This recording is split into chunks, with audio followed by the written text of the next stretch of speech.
Hello viewers, অচেতনতার free coaching চ্যানেলে তোমাদের সকলকে স্বাগত জানাই। আজকের এই ভিডিওতে তোমরা যারা ক্যালকাটা ইউনিভার্সিটিতে বিএ হিস্ট্রি অনার্সে ফিফথ সেমিস্টারে পড়ছো, তোমাদের যে DSEA-1 পেপারটি রয়েছে বাংলাদেশের ইতিহাস, এই পেপারটির যে সিলেবাস, সেই সিলেবাস নিয়ে বিস্তারিত আলোচনা করব এই ভিডিওতে। এই পেপারটির যে সাজেশন এবং প্রিভিয়াস যে কোশ্চেন পেপার, এগুলো আমি ইতিমধ্যে চ্যানেলে আপলোড করে দিয়েছি। এছাড়া তোমাদের অন্যান্য যেসব পেপারগুলো রয়েছে CC11, CC12, সেই সব পেপারগুলিরও কিন্তু সিলেবাস এবং সাজেশন ইতিমধ্যে চ্যানেলে আপলোড করে দিয়েছি। এই ভিডিওর ডেসক্রিপশন বক্সে তার লিঙ্ক দেওয়া থাকবে, তোমরা অবশ্যই ভিডিওগুলো দেখে নিও। এখন আমরা আলোচনা করব DSEA-1 অর্থাৎ বাংলাদেশের ইতিহাসের উপরে সিলেবাসে কি রয়েছে আমরা একবার দেখে নেব। CU BA history honours fifth same DSEA-1 এর সিলেবাস নিয়ে আলোচনা করছি। তো দেখো, বাংলার ইতিহাস কোন সময় পড়তে হবে? 1757 থেকে 1905 একটা টাইম পিরিয়ড দিয়ে দেওয়া হয়েছে। প্রায় 150 বছরের একটা ইতিহাস এখানে রাখা আছে। 1757 মানে পলাশির যুদ্ধ, আর 1905 মানে বঙ্গভঙ্গ। তো বাংলার ইতিহাসে একটা বিরাট বড় টার্নিং পয়েন্ট পলাশির যুদ্ধ এবং বঙ্গভঙ্গ, এই সময় পর্যন্ত রাখা হয়েছে তোমাদের সিলেবাসে।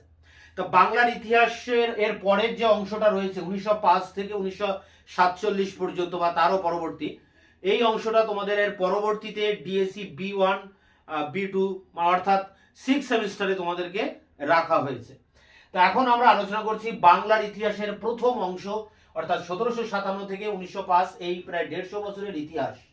তো দেখো, এখানে যে আমি এখানে লিখে তোমাদের সামনে বাংলায় এই বোর্ডে লিখলাম এই পয়েন্টগুলো, এটাই তোমাদের সিলেবাসের যে ইংরেজিতে তোমাদের সিলেবাস ওয়েবসাইটে দেওয়া আছে তার বাংলা ভার্সন কিন্তু এটা। ঠিক দেখো, এখানে 1 2 3 4 5 6 7টা এখানে মডিউল আছে তোমাদের। এই 7টা মডিউলে তোমাদেরকে আমি বিস্তারিতভাবে আলোচনা করছি। দেখো, প্রথম যেটা রয়েছে নবাবদের অধীনে বাংলার রাজনৈতিক ইতিহাস। তো বাংলায় নবাবী শাসন কখন শুরু হয়? মুঘল সাম্রাজ্যের পতনের পর বাংলাদেশে মুর্শিদ কুলি খার উত্থান ঘটে। মুর্শিদ কুলি খানের পরে আলীবর্দী খান এবং আলীবর্দী খানের পরে সিরাজদৌলার আবির্ভাব ঘটে এবং 1756 সালে ঠিক এই সময় বাংলাদেশে ইংরেজরা আসে এবং পলাশির ষড়যন্ত্রের ভিতর দিয়ে, পলাশির যুদ্ধের ভিতর দিয়ে তারা বাংলার রাজনৈতিক ক্ষমতা অধিকার করে। তারা সরাসরি এদেশের যে রাজনৈতিক ক্ষমতা সেটা কিন্তু হাতে নেয়নি, মানে তারা নিজেরাই নবাব হয়ে বসেনি, তারা একজন পুতুল নবাবকে সেখানে বসায় এবং তার মাধ্যমে তারা দেশ শাসন করতে থাকে বাংলাদেশের। প্রথমে এখানে মীর জাফরকে বসানো হয়, তারপরে তার জামাই মীর কাসিমকে বসানো হয়, তারপর আবার মীর জাফরকে বসানো হয়, আবার মীর জাফরের ছোট ছেলে নজমুদ্দৌলাকে সিংহাসনে বসানো হয়। এই পিরিয়ডটাই আমাদের এখানে আলোচনা করতে হবে। তা নবাবদের অধীনে বাংলাদেশের অবস্থাটা কি ছিল? দেখো, পলাশির যুদ্ধের পর বাংলার ক্ষমতা এক প্রকার ইংরেজরা নিজেদের হাতে নিয়ে নেয়, পরোক্ষভাবে হলেও। তাহলে একদিকে নবাব শাসন পরিচালনা করে, আবার অন্যদিকে ইংরেজরাও নিজেদের মতো করে একটা শাসন পরিচালনা করতে থাকে। তাহলে দুটো প্রশাসনিক ব্যবস্থা সমান্তরালভাবে চলতে থাকে। এই কারণে এই সিস্টেমটাকে বলা হয় দ্বৈত শাসন ব্যবস্থা বা ডুয়াল গভর্নমেন্ট। এই দ্বৈত শাসন ব্যবস্থাই হচ্ছে এই সময়কার রাজনৈতিক ইতিহাস। তা দেখো, এখানে 3টি পার্ট আছে। প্রথমে পলাশি, বক্সার এবং ব্রিটিশদের উত্থান, এই 3টি অংশ তোমাদের এখানে প্রথম মডিউলে পড়তে হবে। তা পলাশির যুদ্ধ আমরা জানি, সিরাজের সাথে ইংরেজদের নানা কারণে বিরোধিতা শুরু হয় এবং শেষ পর্যন্ত পলাশির যুদ্ধ হয় এবং নবাব সিরাজদৌলা পরাজিত ও নিহত হন। এরপর সিংহাসনে আসছেন মীর জাফর, তারপরে মীর কাসিম। মীর কাসিম সিংহাসনে বসে ইংরেজদের বকেয়া টাকা মিটিয়ে দেওয়ার পর তিনি ইংরেজদের হাতের পুতুল হয়ে থাকতে চাননি, নিজের মতো করে দেশ চালাতে চেয়েছিলেন। ফলে অচিরেই তার সাথে ইংরেজদের বিরোধ বাধে এবং এই বিরোধের ফলে বক্সারের যুদ্ধ সংগঠিত হয়। এই বক্সারের যুদ্ধ যখন সংগঠিত হয় তখন মীর কাসিম, অযোধ্যার নবাব সুজাউদ্দৌলা এবং দিল্লির মুঘল সম্রাট বাহাদুর শাহ, এনাদেরকে শাহ আলম, দ্বিতীয় শাহ আলম, এনাদেরকে নিয়ে একটা জোট তৈরি করে। এই জোটের সাথে 1964 সালের 22শে অক্টোবর এই বক্সারের যুদ্ধ সংগঠিত হয় এবং এই যুদ্ধে এই ত্রিশক্তি জোট পরাজিত হয়, ইংরেজরা জয়লাভ করে। এরপর ইংরেজরা একে একে অযোধ্যার নবাব সুজাউদ্দৌলার সাথে এলাহাবাদের প্রথম সন্ধি করেন, তারপর মুঘল সম্রাট শাহ আলমের সাথে এলাহাবাদের দ্বিতীয় সন্ধি করেন এবং এই সন্ধির ভিতর দিয়ে ইংরেজরা বাংলা, বিহার, উড়িষ্যার যে দেওয়ানির অধিকার, রাজস্ব আদায়ের অধিকার, সেই অধিকার লাভ করে। এর ফলে বাংলাদেশের যে বিপুল পরিমাণে যে অর্থ, রাজস্ব বাবদ যে অর্থ, সেই অর্থ তাদের হাতে আসে। সেই অর্থ দিয়ে তারা সেনাবাহিনী তৈরি করে। সেই অর্থের সাহায্যে তারা মহীশূরে দক্ষিণ ভারতে যুদ্ধ করে, টিপু সুলতানের বিরুদ্ধে যুদ্ধ করে, মারাঠাদের বিরুদ্ধে যুদ্ধ করে, পাঞ্জাবে রঞ্জিত সিং এর বংশধরদের বিরুদ্ধে যুদ্ধ করে। এইভাবে সারা ভারতবর্ষে এই ইংরেজ শক্তি কিন্তু তাদের যে প্রভুত্ব, তাদের যে কর্তৃত্ব, আধিপত্য, সেটা কিন্তু বিস্তার লাভ করে। তার বেস বা তার প্রধান শক্তি ছিল বাংলার অর্থনীতি। এই বাংলার অর্থনীতি এই দ্বৈত শাসনের ভিতর দিয়ে আসে এবং ওই দেওয়ানি লাভের ভিতর দিয়ে আসে। এই সময় আরেকটি ঘটনা ঘটে যে ইংরেজরা এই ক্ষমতা পাওয়ার পর তারা বিভিন্নভাবে বাংলাদেশের অর্থ তারা শোষণ করতে থাকে এবং সেই অর্থ তারা ইংল্যান্ডে পাচার করতে থাকে বিভিন্ন এজেন্সি বা হুন্ডি মারফত। এই যে বিপুল পরিমাণে অর্থ এদেশ থেকে ইংল্যান্ডে চলে যাচ্ছে, এই ঘটনাকে Dadabhai Naoroji un poverty British rule in India গ্রন্থে তিনি বলছেন সম্পদের বহির্গমন, অর্থাৎ সম্পদের নির্গমন। একটা ড্রেনের ভিতর দিয়ে যেমন জল এক জায়গা থেকে আরেক জায়গায় চলে যায়, এখানেও সম্পদ যেন একটা নালা বা ড্রেনের ভিতর দিয়ে ইংল্যান্ডে পাচার হচ্ছে, তাই এটাকে বলা হয় ড্রেন অফ ওয়েলথ। এছাড়া রমেশচন্দ্র মজুমদার, এছাড়া রয়েছে আরো অনেক ঐতিহাসিক ভারতবর্ষে, যেমন সুমিত সরকার বা এখানে অম্লান দত্ত, এইসব ঘটনাকে বলেছেন অর্থ অপহার বা অর্থর লুণ্ঠন। এই ঘটনাকে আমরা বলি সম্পদের বহির্গমন বা পলাশির লুণ্ঠন। পলাশির পরবর্তীকালে বাংলাদেশ থেকে যে বিপুল পরিমাণে অর্থ ইংরেজরা লুট করে এক প্রকার, এটাকেই বলা হয় পলাশির লুণ্ঠন বা সম্পদের বহির্গমন। তো এই সমস্ত কিছু কিন্তু এই অংশেই আমাদের পড়তে হবে, এই রাজনৈতিক অংশে। পলাশির যুদ্ধ, এরপর বক্সারের যুদ্ধ, দেওয়ানি লাভ, সম্পদের নির্গমন, পলাশির লুণ্ঠন, এবং এই সব ঘটনার ভিতর দিয়ে ইংরেজরা ভারতবর্ষে, বাংলা তথা ভারতবর্ষে যে আধিপত্য স্থাপন করছেন, সেই আধিপত্য স্থাপনটা আমাদেরকে এখানে পড়তে হবে। কিভাবে ইংরেজ শক্তি খুব দ্রুত বাংলাদেশে তাদের রাজনৈতিক আধিপত্য স্থাপন করেছিলেন, অর্থাৎ ব্রিটিশ শক্তির উত্থান কিভাবে হলো সেটা নিয়েই কিন্তু এখানে একটা পাঠ রয়েছে, ব্রিটিশদের উত্থান।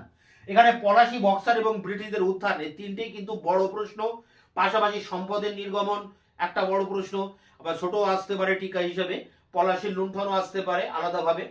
এই সব কিছু নিয়ে, এছাড়া দেওয়ানি লাভ তো আছেই। তো এগুলো নিয়ে আমাদেরকে প্রথমেই পড়তে হচ্ছে নবাবদের অধীনে বাংলার রাজনৈতিক ইতিহাস। এর পরের মডিউলটা দেখো, মডিউল 2, প্রশাসনিক ইতিহাস। তা ইংরেজরা বাংলাদেশে ক্ষমতা লাভ করার পর কিভাবে এদেশের শাসন করবে তার জন্য তারা ভাবনা চিন্তা শুরু করে এবং একটা সুন্দর শাসন ব্যবস্থা তারা কিন্তু চালু করে। সেই সুন্দর শাসন ব্যবস্থাটা কি ছিল না, দ্বৈত শাসন ব্যবস্থা, ডুয়াল গভর্নমেন্ট। নবাব তার মতো করে সে প্রশাসনিক ক্ষমতা পরিচালনা করে, কিন্তু নবাবের হাতে কোনো টাকা ছিল না, টাকাগুলো সবই ছিল বা অর্থ সব ছিল ইংরেজদের হাতে। আবার ইংরেজদের কোনো দায়িত্ব ছিল না, অর্থাৎ নবাব পেলেন মানে দায়িত্ব, মানে ক্ষমতাহীন দায়িত্ব, কোনো ক্ষমতা নেই নবাবের, কিন্তু দায়িত্ব অনেক। আর ইংরেজদের ছিল দায়িত্বহীন ক্ষমতা, কোনো দায়িত্ব নেই কিন্তু ক্ষমতা তাদের হাতে প্রচুর।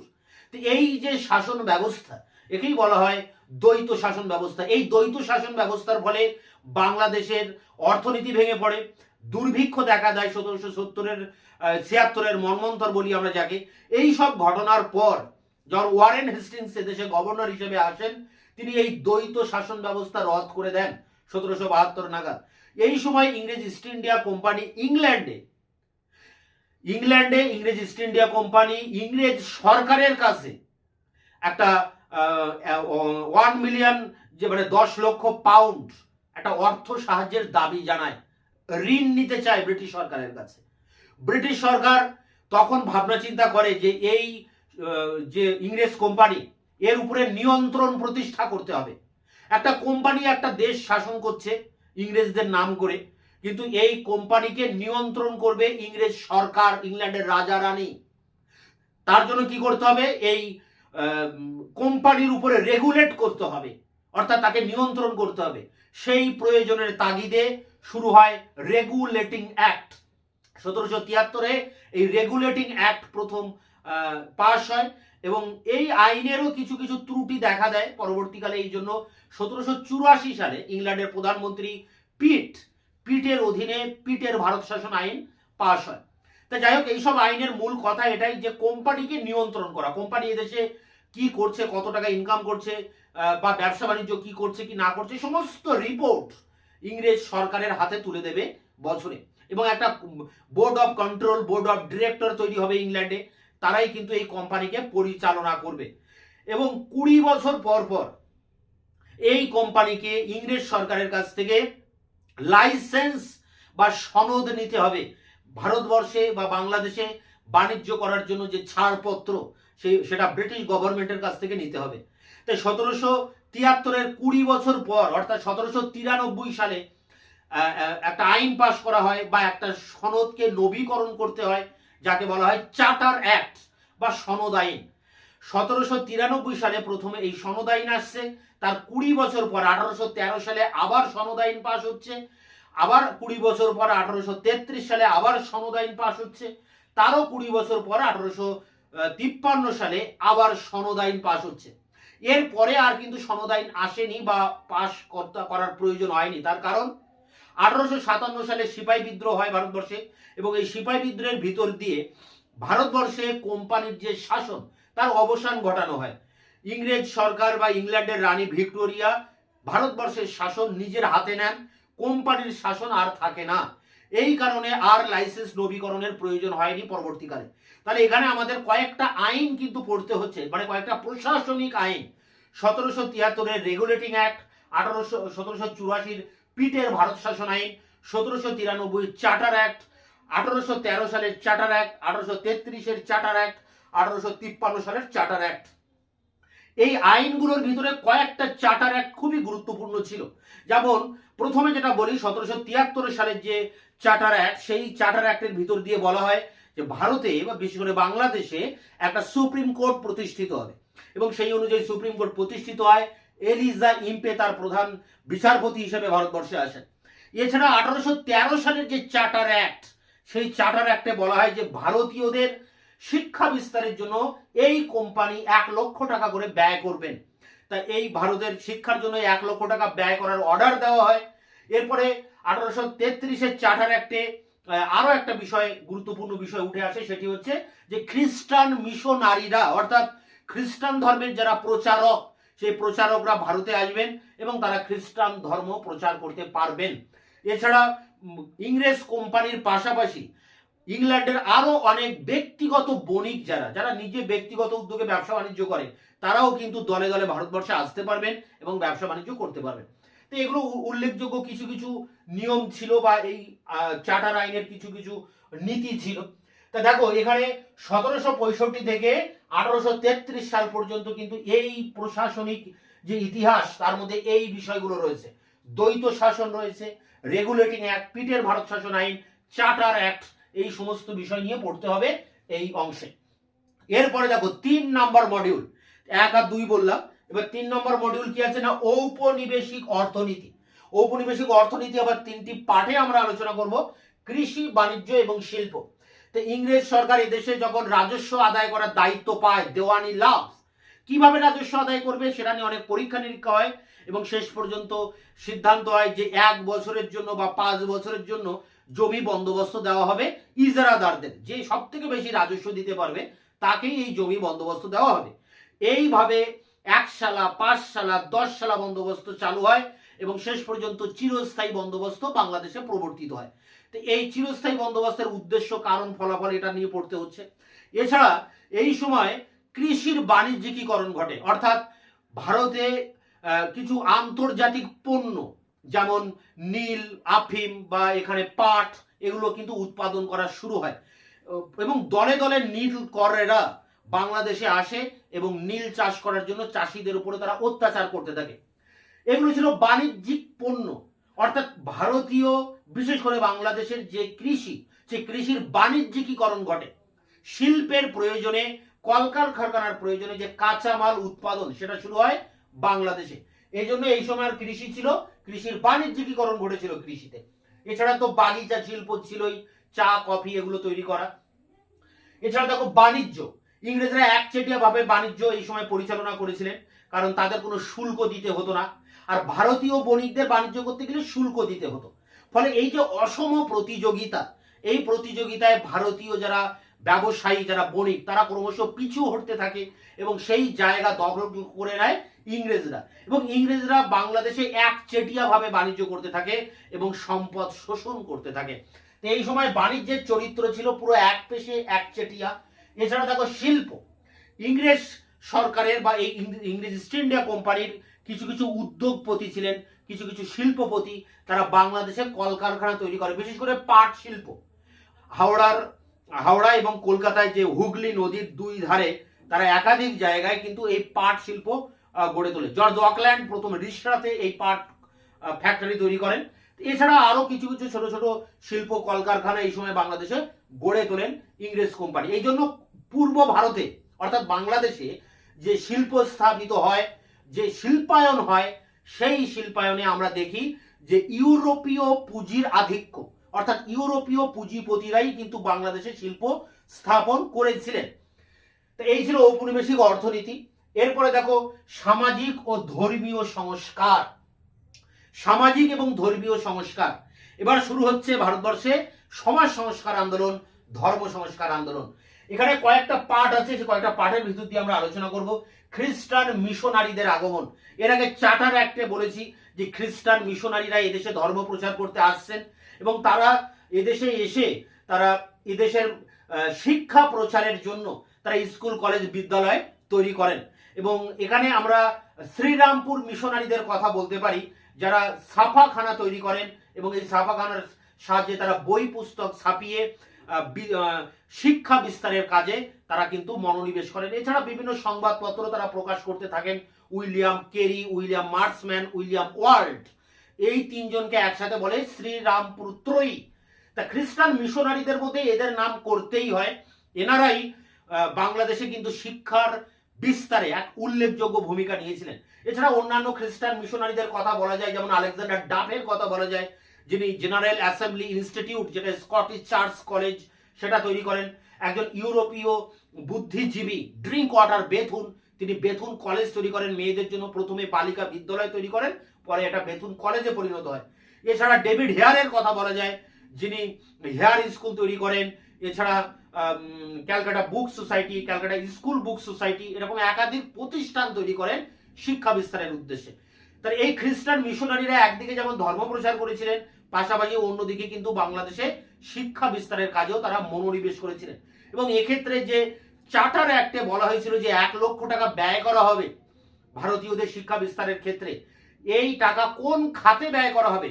এদেশের যে সংস্কৃত বা উর্দু বা ফার্সি ভাষা, সেই ভাষায় শিক্ষা বিস্তার করা হবে, না ইংরেজি ভাষার মাধ্যমে শিক্ষা বিস্তার করা হবে? এটা নিয়ে তর্ক বিতর্ক দীর্ঘদিন চলার পর শেষ পর্যন্ত মেকলে মিনিটের মাধ্যমে ঘোষণা করা হয় যে ইংরেজি শিক্ষার খাতেই কিন্তু ব্যয় করা হবে। অর্থাৎ আধুনিক যে পাশ্চাত্য জ্ঞান বিজ্ঞান, যে দর্শন, যে রাষ্ট্রবিজ্ঞান, যে ইতিহাস, যে ভূগোল, যে পদার্থবিদ্যা, জীববিদ্যা, যে চিকিৎসা বিদ্যা, যে জ্যোতির্বিদ্যা, সেগুলোই কিন্তু চর্চা করা হবে বাংলাদেশে। এবং এই পাশ্চাত্য শিক্ষার দ্বারা শিক্ষাপ্রাপ্ত হয়ে বাঙালিদের মধ্যে কিছু বুদ্ধিজীবীর আবির্ভাব ঘটে। তারা নিজেদেরকে জাতি হিসেবে তারা নিজেদেরকে শনাক্ত করে এবং তাদের মধ্যে জাতীয়তাবাদের জাগরণ ঘটে। তাহলে এই পাশ্চাত্য শিক্ষা একদিকে যেমন শিক্ষা বিস্তার ঘটিয়েছিল, আবার তার ভিতর দিয়েই কিন্তু আবার এই শিক্ষিত বুদ্ধিজীবী মানুষদের মধ্যে জাতীয়তাবাদ জাগরিত হয়েছিল। তাই জাতীয়তাবাদের জাগরণে পাশ্চাত্য শিক্ষার একটা বড় ভূমিকা ছিল, সেটাও কিন্তু এখানে পড়তে হবে। এই অংশটা হচ্ছে শিক্ষা। শিক্ষা নিয়ে আলোচনা করলাম। এখানে শিক্ষা বলতে পাশ্চাত্য শিক্ষা। আদিবাসী, ভারতবর্ষের বিভিন্ন আদিবাসী, বিশেষ করে বাংলাদেশের যে আদিবাসী সম্প্রদায় বাস করতেন বীরভূম বা আরো উপরে মুর্শিদাবাদের কিছু কিছু অংশে, বিহারের রাজমহল অংশে, সাঁওতাল, এই সাঁওতালদের উপরে নানাভাবে অত্যাচার করা হয় বিভিন্নভাবে। শুধু যে ইংরেজরা করেছিলেন তা নয়, স্থানীয় জমিদার, মহাজন, বহিরাগত যারা ছিলেন, সেখানে দিকু বলা হয় যাদেরকে, তাদের মাধ্যমে শোষিত নিপীড়িত হয়ে তারা কিন্তু বিদ্রোহ করেছিল। শুধুমাত্র যে সাঁওতাল তা নয়, কোল, ভিল, মুন্ডা, এরকম বিভিন্ন সম্প্রদায়ের ক্ষেত্রেও একই কথা বলা যায়। এরা প্রত্যেকেই ইংরেজ সরকারের প্রতি বিক্ষুব্ধ হয়ে ওঠে এবং তারা বিদ্রোহ করে, প্রতিবাদ করে। এরপরে দেখো রয়েছে হিন্দু মুসলিম ধর্মীয় পুনরুজ্জীবন। হিন্দু ধর্মের পুনর্জাগরণ ঘটে। কিভাবে জাগরণ ঘটে? একটা যেমন সিম্পলি উদাহরণ দিই, যে রাজা রামমোহন রায়ের আগে দেবেন্দ্রনাথের কথা বলা যায়, মহর্ষি দেবেন্দ্রনাথ ঠাকুর। তিনি একেশ্বরবাদে বিশ্বাসী ছিলেন, অর্থাৎ ঈশ্বর একজন। সেই জন্য তিনি একটা নতুন ধর্ম প্রচার করেন যার নাম ব্রাহ্ম ধর্ম বা ব্রহ্ম ধর্ম বা ব্রাহ্ম ধর্ম। এটা উপনিষদের থেকে নেওয়া এই ব্রাহ্ম বা ব্রহ্ম ধর্ম। এই ধর্মের মূল কথা হচ্ছে ঈশ্বর একজন, অর্থাৎ তিনি এই ব্রাহ্ম ধর্ম আন্দোলন শুরু করেন। পরবর্তীকালে এই ধর্ম আন্দোলনকে এগিয়ে নিয়ে যান কেশবচন্দ্র সেন। এবং যদিও এই ধর্ম মানে এই ব্রাহ্ম আন্দোলন প্রতিষ্ঠা করেছিলেন রাজা রামমোহন রায়।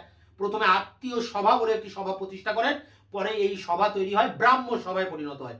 রামমোহন মারা যাওয়ার পর দেবেন্দ্রনাথ ঠাকুর এই আন্দোলনকে পরিচালনা করেন এবং তারপরে কেশবচন্দ্র সেন এই আন্দোলন পরিচালনা করেন। তো এই আন্দোলনের মূল বিষয় ছিল কিন্তু ধর্মের ক্ষেত্রে একটা জাগরণ, তাই এটা ছিল একটা ধর্মীয় পুনরুজ্জীবনবাদী আন্দোলন। তো এই বিষয়টা এখানে পড়তে হবে। ইসলাম ধর্মের কথা যদি বলি, ইসলাম ধর্মের ধর্মীয় পুনরুজ্জীবনবাদী আন্দোলন কি হতে পারে? ফরাজি আন্দোলন, ওহাবি আন্দোলনের কথা বলতে পারি। এইসব ধর্মের মূল লক্ষ্য ছিল এটাই যে ঈশ্বর নির্দেশিত যে পথ, সেই পথে পরিচালিত হতে হবে, বা ঈশ্বরের ইসলাম ধর্মের মধ্যে জাগরণ ঘটাতে হবে। ইসলাম ধর্মের অনেক কলুষতা, অনেক কুসংস্কার এই ধর্মে প্রবেশ করেছে, সেগুলোকে বর্জন করে একটা বিশুদ্ধ ইসলাম ধর্মকে পরিচালনা করতে হবে। সেই উদ্দেশ্য, সেই লক্ষ্য নিয়ে এই ওয়াহাবি আন্দোলন এবং ফরাজি আন্দোলন এগুলো কিন্তু পরিচালিত হয় বাংলার বুকে। তো এই ফরাজি আন্দোলন, ওয়াহাবি আন্দোলন এগুলো কিন্তু তোমাদেরকে পড়তে হবে। এগুলো থেকে বড় প্রশ্ন যেমন আছে, আবার এগুলো থেকে টিকা প্রশ্ন আছে। আবার পাশাপাশি হিন্দু ধর্মে ব্রাহ্ম আন্দোলনও কিন্তু পড়তে হবে। তো এগুলো ছিল হিন্দু এবং মুসলিম ধর্মের ধর্মীয় পুনরুজ্জীবনবাদী আন্দোলন, মানে নতুন করে ধর্মকে জাগিয়ে তোলা। এরপরে দেখো রয়েছে 6 নম্বর মডিউল, প্রতিবাদ ও বিদ্রোহ। তো ইংরেজদের এই শোষণের ফলে, দীর্ঘদিন ধরে ইংরেজরা বাংলাদেশকে শোষণ করার ফলে এদেশের সর্বস্তরের মানুষ কিন্তু বিক্ষুব্ধ হয়ে পড়েছিল এবং দেখা দিয়েছিল একাধিক বিদ্রোহ আন্দোলন। যেমন সন্ন্যাসী বিদ্রোহের কথা বলতে পারি। সন্ন্যাসীরা একটা সম্প্রদায়ের নাম যারা বিদ্রোহ করেছিল। এছাড়া ফকিরটাও একটা সম্প্রদায়ের নাম বাংলাদেশে রয়েছে। এই সন্ন্যাসী বিদ্রোহ, ফকির বিদ্রোহ। এছাড়া নীলকরদের বিরুদ্ধে নীল বিদ্রোহ সংগঠিত হয়। বাংলাদেশে স্থানীয় জমিদারদের বিরুদ্ধে পাবনা ডিস্ট্রিক্টের যারা চাষি, সেই চাষিরা বিদ্রোহ করেছিল, পাবনা কৃষক বিদ্রোহ। তো এইসব বিদ্রোহগুলোকে কিন্তু ভালো করে তোমাদেরকে পড়তে হবে এবং এইসব বিদ্রোহের কারণ কি, এইসব বিদ্রোহের বৈশিষ্ট্য কি, এইসব বিদ্রোহের ফলাফলটা কি হলো শেষে, গুরুত্বটা কি, এইসব বিদ্রোহের প্রকৃতি বা চরিত্র কি, এরকম বিভিন্ন অ্যাঙ্গেলে এইসব বিদ্রোহকে পড়তে হবে। এরপরে দেখো যেটা রয়েছে শেষ যেটা মডিউল, বঙ্গভঙ্গ 1905। দেখো 7 নম্বর মডিউল এবং শেষ মডিউল বঙ্গভঙ্গ 1905। সিলেবাসে দেখো প্রথমে রয়েছে 1905, অর্থাৎ আমরা একেবারে সিলেবাসের শেষে চলে এসেছি মডিউল 7-এ। বঙ্গভঙ্গ। বাংলাদেশে লর্ড কার্জন যখন গভর্নর হিসেবে আসেন, তিনি লক্ষ্য করেন যে এই ইংরেজদের বিরুদ্ধে যত প্রতিবাদ, যত আন্দোলন সব হচ্ছে এই কলকাতাকে কেন্দ্র করে, অর্থাৎ বাঙালিরা সেটা করছেন। ফলে এই বাঙালি জাতির মেরুদণ্ড যদি ভেঙে দেওয়া যায়, বাঙালি জাতির যদি জাতীয়তাবাদে আঘাত করা যায়, এবং এই বাংলাদেশে হিন্দু মুসলমান যে একসাথে ভাই ভাইয়ের মতো রয়েছে, এটাকে যদি ভেঙে দেওয়া যায় তাহলে ইংরেজদের অনেক সুবিধা হয়। তাদের বিরুদ্ধে আন্দোলনটা অনেক, গতিটা অনেক কমে যাবে এবং এই বারে বারে প্রতিরোধ, বিদ্রোহ এগুলো কিন্তু আর সংগঠিত হবে না। এই কুটিল বুদ্ধিকে মাথায় নিয়ে তিনি কি করলেন, বাংলাদেশকে ভাগ করে দিলেন। 1905 সালের 16ই অক্টোবর এই বঙ্গকে ভঙ্গ করে দিলেন, পূর্ববঙ্গ এবং পশ্চিমবঙ্গ। পূর্ববঙ্গ ও আসাম নামে একটা প্রদেশ হলো যার রাজধানী ঢাকা, আর পশ্চিমবঙ্গ বলে একটা রাজ্য হলো যার রাজধানী কলকাতা। এবং এখানে যুক্তি দেখানো হলো যে এত বড় বাংলাদেশ, তখন বাংলাদেশের মধ্যে বিহার উড়িষ্যাও ছিল, অর্থাৎ বিরাট বড় বাংলাদেশ। আসাম ছিল, 4টি বড় বড় রাজ্য বা দেশ নিয়ে কিন্তু ছিল বাংলাদেশ। তো একজন গভর্নরের পক্ষে এত বড় একটা রাজ্য শাসন করা সম্ভব নয়। এই কারণে যদি বাংলাকে প্রশাসনিকভাবে ভাগ করা যায় তাহলে পূর্ববঙ্গ, যেটা অবহেলিত ছিল এতদিন, সে অনেক বেশি সুবিধা পাবে, পূর্ববঙ্গ অনেক বেশি ডেভেলপ হবে। এই রকম একটা প্রশাসনিক যুক্তি দিয়ে তিনি বঙ্গকে ভঙ্গ করেন, অর্থাৎ বাংলাকে ভাগ করে দেন। তো স্বাভাবিকভাবে এর বিরুদ্ধে বাংলার হিন্দু মুসলিমরা একটু কম হলেও, সংখ্যায় কম হলেও কিন্তু তারা প্রতিবাদ করেছিল। হিন্দু মুসলমান সবাই কাঁধে কাঁধ মিলিয়ে এই সিদ্ধান্তের বিরুদ্ধে প্রতিবাদ করেন, বঙ্গভঙ্গ বিরোধী আন্দোলন। এবং বাংলাদেশের বিভিন্ন জায়গায় হরতাল মিছিল মিটিং এগুলো চলতে থাকে, একটা গণ আন্দোলন পরিচালিত হয়। ব্রিটিশরা এদেশে আসার পর সর্বপ্রথম যে গণ আন্দোলন পরিচালিত হয়েছিল সেটা কিন্তু এই বঙ্গভঙ্গ বিরোধী আন্দোলন। এরপরে ভারতের রাজনীতিতে যদি বড় মাপের কোনো গণ আন্দোলন দেখি সেটা হচ্ছে মহাত্মা গান্ধীর নেতৃত্বে অসহযোগ আইন অমান্য, ভারত ছাড়ো, এইসব আন্দোলন। সেটা অনেক পরে, আরো 10 বছর 15 বছর 20 বছর পরের ঘটনা। কিন্তু প্রথম গণবিদ্রোহ কিন্তু বাংলাদেশে হয় এবং সেটা এই বঙ্গভঙ্গের বিরুদ্ধে, বঙ্গভঙ্গ বিরোধী আন্দোলন। এবং এই আন্দোলনের দুটো দিক ছিল, একটা স্বদেশী আর একটা বয়কট। স্বদেশী আর বয়কটের মানে হচ্ছে এটাই যে স্বদেশ অর্থাৎ নিজের দেশের যেসব শিল্প দ্রব্য সেগুলোই আমরা ব্যবহার করব, নিজেদের তৈরি যেসব জিনিস সেগুলোই আমরা ব্যবহার করব, নিজেদের তৈরি করা স্কুল কলেজ আদালত সেগুলোই ব্যবহার করব, নিজেদের তাঁতে তৈরি করা শাড়ি বা কাপড় সেগুলোই আমরা ব্যবহার করব। আর বয়কট কি? বিদেশি অর্থাৎ ইংরেজদের আনা যেসব শিল্প কলকারখানার যেসব দ্রব্য সেগুলোকে বয়কট করব, সেগুলো আমরা ব্যবহার করব না, তাদের স্কুল কলেজ অফিস আদালত এগুলো সব বর্জন করব, এগুলোকে বয়কট করব। আর পাশাপাশি আমাদের প্রয়োজন কিভাবে মিটবে? প্রয়োজন মেটাতে আমরা নিজেরাই তৈরি করব আমাদের নিজেদের প্রয়োজনীয় জিনিস। তো এই উদ্দেশ্যকে সামনে রেখে এই সময় বাংলাদেশে একাধিক কলকারখানা তৈরি হয়, সাবান, দেশলাই, গেঞ্জি, মোজা ইত্যাদি কলকারখানা তৈরি হতে থাকে, বেঙ্গল কেমিক্যালস তৈরি হয়, এছাড়া লৌহ ইস্পাত কারখানা তৈরি হয়, টাটাদের টিস্কো, জামশেদজি টাটা তৈরি করেন, এছাড়া বঙ্গলক্ষ্মী কটন মিল তৈরি হয় শাড়ির জন্য, এছাড়া শিক্ষার জন্য মানে স্কুল কলেজ তৈরি করার জন্য বঙ্গীয় শিক্ষা পরিষদ বলে একটা পরিষদ তৈরি হয় সতীশচন্দ্র মুখোপাধ্যায়ের নেতৃত্বে। তো এইভাবে একদিকে যেমন স্বদেশী ভাবধারা জাগ্রত হয়, অন্যদিকে পাশাপাশি বয়কট আন্দোলন চলতে থাকে। তবে এই স্বদেশী এবং বয়কট আন্দোলনের আবার 4টি ধারা রয়েছে। ডক্টর সমিত সরকার, জওহরলাল নেহরু ইউনিভার্সিটির প্রফেসর সমিত সরকার, তিনি একটা গ্রন্থ লিখেছিলেন এই স্বদেশী আন্দোলনের উপরে, the swadeshi movement in Bengal. এই গ্রন্থে তিনি এই স্বদেশী ও বয়কট আন্দোলনের 4টি ধারার কথা বলেছেন। 4টি ধারা। প্রথমে নরমপন্থী ধারা, যখন নরমপন্থী ধারা ব্যর্থ হচ্ছে তখন চরমপন্থী মানে আত্মশক্তি আন্দোলন দেখা দিচ্ছে রবীন্দ্রনাথের নেতৃত্বে। রবীন্দ্রনাথ বলেছিলেন যে আন্দোলন করতে গেলে আগে নিজেদেরকে তৈরি করতে হবে, নিজেদের আত্মাকে জাগিয়ে তুলতে হবে, সেটাই হবে আত্মশক্তি আন্দোলন। তাই আত্মশক্তি আন্দোলনের পরে আসে চরমপন্থী আন্দোলন, খুব চরমভাবে আন্দোলনটা পরিচালনা করা হয়, এবং শেষে আসে রাজনৈতিক সন্ত্রাসবাদ। যখন চরমপন্থাও কাজ হচ্ছে না তখন কিন্তু নানা রকম ভাবে সন্ত্রাসমূলক কাজকর্ম বাংলাদেশে সংগঠিত হয় বিভিন্ন বিপ্লবীদের হাত ধরে। এবং এই সময় নানা রকম সভা সমিতি এগুলো গঠিত হয়, ডন সোসাইটি, অনুশীলন সমিতি, বেঙ্গল ভলেন্টিয়ার, যুগান্তর দল, সব এই সময় এই বঙ্গভঙ্গ স্বদেশী আন্দোলনের সময় কিন্তু তৈরি হয়। এছাড়া এই সময় শিক্ষা, সাহিত্য, বিজ্ঞান প্রভৃতি ক্ষেত্রে এই স্বদেশী আন্দোলনের প্রভাব পড়ে। রবীন্দ্রনাথ ঠাকুর, দ্বিজেন্দ্রলাল রায় বা এখানে রামাপ্রসাদ সেন, এনারা সব স্বদেশমূলক বিভিন্ন গান লেখেন। রাখাল দাস বন্দ্যোপাধ্যায় বাংলার ইতিহাস লেখেন। এইভাবে বাংলাদেশে একটা জাগরণ শুরু হয় এই স্বদেশী আন্দোলনকে কেন্দ্র করে। তো এই অংশে কিন্তু অনেকগুলো বিষয় রয়েছে। প্রথমত স্বদেশী আন্দোলনের কারণ ফলাফল, প্রথমে যেটা রয়েছে কেন লর্ড কার্জন বঙ্গভঙ্গ করলেন, তার উদ্দেশ্যটা কি, তারপরে স্বদেশী আন্দোলনের ধারাগুলো কি, এটা একটা বড় প্রশ্ন। তারপর স্বদেশী আন্দোলনের গুরুত্বটা কি, এটা একটা প্রশ্ন। স্বদেশী এবং বয়কট এই দুটো জিনিস কি, এটা একটা প্রশ্ন। স্বদেশী আন্দোলন কেন ব্যর্থ হলো শেষ পর্যন্ত, এটাও একটা প্রশ্ন। তাই শেষে যে 1905-এর যে মডিউলটা তোমাদের রয়েছে বঙ্গভঙ্গ, এই অংশে কিন্তু অনেকগুলো বিষয় রয়েছে। তো এই ছিল 7টা মডিউল। আমি 7টা মডিউল প্রতিটা ধরে ধরে আলোচনা করলাম।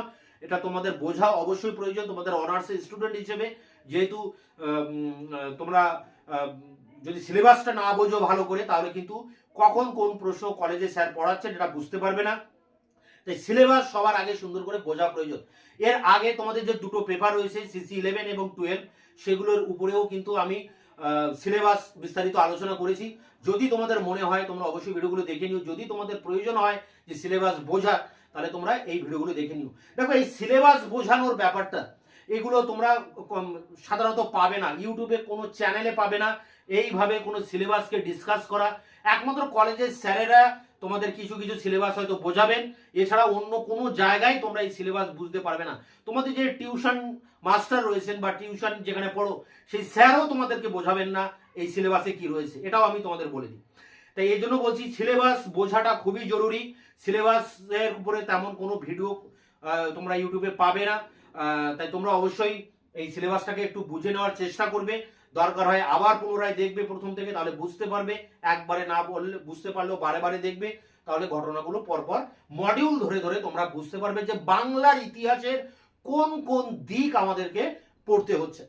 তা এই সিলেবাসটা তোমরা খাতায় লিখে নেবে ঠিক এইভাবে যেভাবে বললাম, এবং বারে বারে দেখবে যাতে করে তোমাদের মাথায় সবসময় ক্লিয়ার থাকে সিলেবাসটা কি রয়েছে। তা আজকের ভিডিও এই পর্যন্তই।